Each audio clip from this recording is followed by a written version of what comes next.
Comment constituer une Dream Team pour ton entreprise? La réussite de ton entreprise se basera sur ton équipe.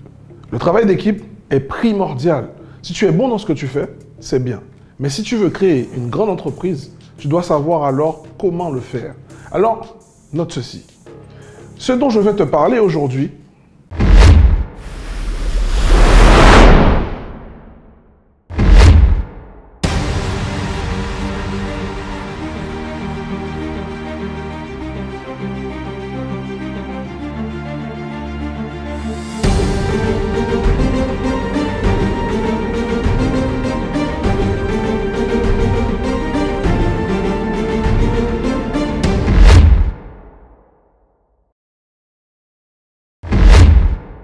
c'est la nouvelle structure que ton entreprise doit avoir à la place de l'ancien modèle traditionnel de la pyramide.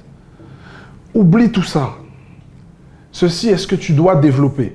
Donc, au cœur même de ta stratégie, tu as le premier petit cercle où tu as les mentors et les conseillers. Ce sont les gens chez qui tu peux obtenir des conseils. Ce sont les personnes qui vont t'aider, te soutenir, qui vont te tenir responsable. Cette structure est essentielle. Les entrepreneurs qui ne fonctionnent pas comme ça, pour façonner leur team, n'agissent pas de la bonne façon. Ils jouent le jeu en solo, comme des loups solitaires en fait. Donc, sauf que tu ne peux pas créer un business en étant un loup solitaire. Tout est question de collaboration. La richesse vient des relations. Réfléchis à ça. Tu te dois de te souvenir de ça, ok? Au-delà de ça, le cercle suivant de ta structure, c'est ton équipe de gestion. Il y aura un manager, quelques personnes, peut-être une personne au marketing. Et ça commencera de cette façon. Il y aura aussi ton équipe de direction. Ce sont ceux avec qui tu parleras tout le temps. Ce sont les gens qui comprendront ta vision et qui pourront t'aider à la rendre efficace et aussi comprise de tes équipes. En dehors de ces cercles internes, tu auras des sous-traitants externes. C'est comme ton équipe, mais si on peut dire ça, ils travailleront à distance en fait. Pour réussir, tu dois garder cette structure que tu feras grandir par la suite. Parce que tu peux la changer à tout moment. Right? Alors, imagine un cercle. Voici notre équipe principale. OK? Puis, voici ton équipe de direction. Mais en dehors de ces cercles internes, c'est flexible. Et là, tu peux faire bouger en fait tous ces cercles. Tu peux développer cela. OK? Donc, lorsque tu développeras ce cercle externe, tu auras de la flexibilité et de la stabilité. Car cette équipe externe, tu pourras la développer à beaucoup de gens. Tu ne travailles pas qu'avec un seul concepteur de site web. Tu travailleras avec 10 concepteurs de sites web. Tu auras 10, 20, 30, 40 entrepreneurs indépendants. Tu me suis? Mais tu n'embaucheras pas ces personnes à plein temps. Car tu n'en auras pas besoin. Sauf si tu as besoin d'un nouveau poste en interne, mais à l'extérieur, tu n'en auras pas besoin. Constitue-toi une réserve de talent. OK? Mais une réserve que de numéro 10. Crée une bonne base de projet pour toi et pour eux. Un entrepreneur est quelqu'un qui orchestre le temps, les capacités et l'argent des gens pour concrétiser sa propre vision. C'est la raison pour laquelle le groupe le plus important au sein de ton business est ton groupe de référence, ton groupe interne, le petit groupe, qui sera finalement en fait ton groupe consultatif. Qui sont les mentors à qui demanderas-tu des conseils? Parce que tu es payé pour réfléchir. Tu n'es pas payé pour le faire. Donc, comment peux-tu réfléchir si tu n'as pas de contribution? Comment tu sauras que tu réfléchiras de la bonne façon? Comment tu sauras si les prix sont corrects? Comment tu sauras si ta stratégie est efficace? Tu sauras grâce à ton équipe de direction qui effectuera en fait, eux, les recherches et t'apporteront l'information. Puis tu obtiendras un retour, un feedback. Est-ce que ça a fonctionné? Le cas contraire, qu'est-ce qui n'a pas fonctionné? Comment réagir? Tu obtiendras plus d'informations grâce à leur travail et cela te permettra en fait de comprendre si ton business fonctionne ou pas. Obtiens d'autres conseils de tes mentors, de tes conseillers. Puis, vous reviendrez et vous recommencerez. Car une société se nourrit de conseils. Le PDG reçoit des conseils de ses équipes, car c'est ce qui fonctionne pour créer la richesse. C'est ce qui fonctionne pour créer le succès. Tu penses qu'un PDG d'entreprise publique agit seul? Eh bien, mon gars, tu te fourres le doigt dans le nez.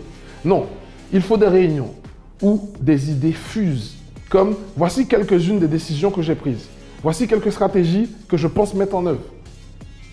Il y aura aussi des votes. Et si la plupart sont d'accord, alors ils agiront. Cependant, ce n'est pas qu'une question de capacité.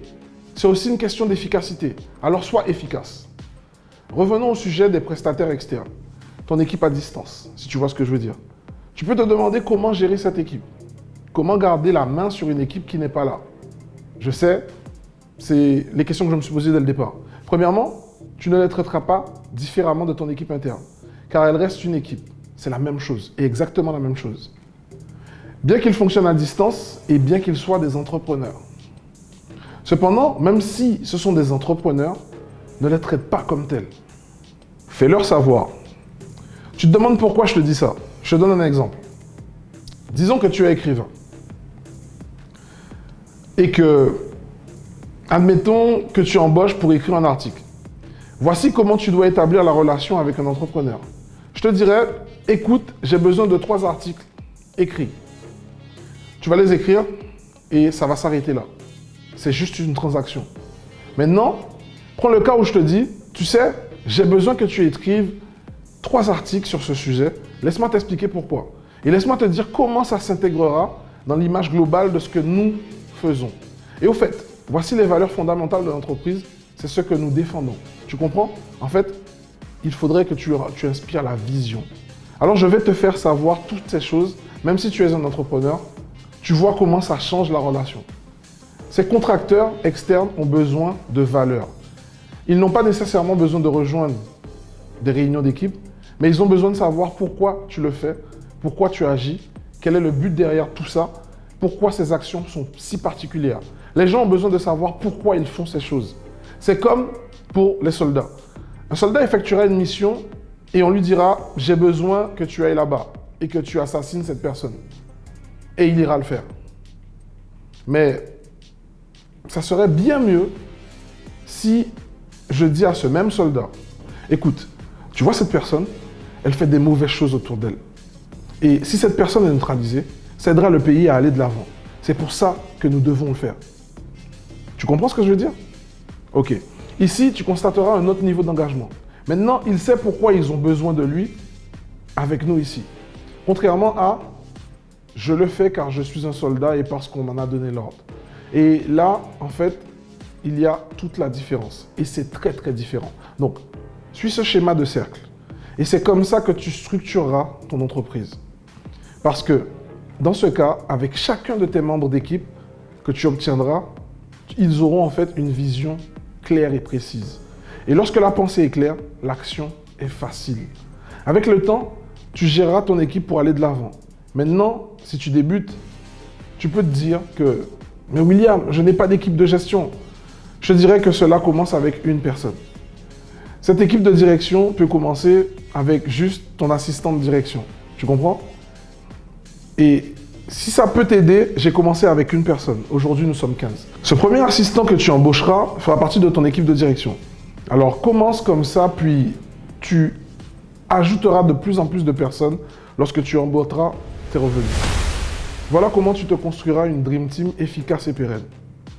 N'hésite pas à commencer par cette vidéo. Explique-moi comment ces techniques ont fonctionné pour toi et abonne-toi à ma chaîne pour plus de vidéos coaching sur l'entrepreneuriat. À bientôt.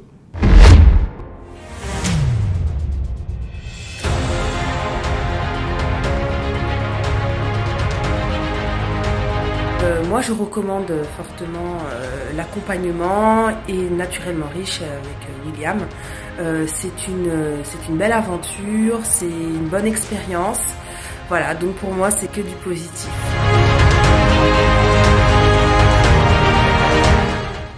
William, il a l'air d'avoir un plus gros caractère, plus de présence. Et Yin, ce que j'aime bien, c'est qu'elle est plus naturelle. On sent qu'elle est vraie, quoi. C'est pas du fake. moi je recommanderais Ener Immobilier, et je recommande d'ailleurs, hein, parce que je le fais déjà, pour tout l'accompagnement clé en main. C'est-à-dire que non seulement il va avoir la recherche du bien, mais la fiscalité va être étudiée, le financement va être étudié, les travaux sont suivis, donc il y a vraiment une compétence qui est globale.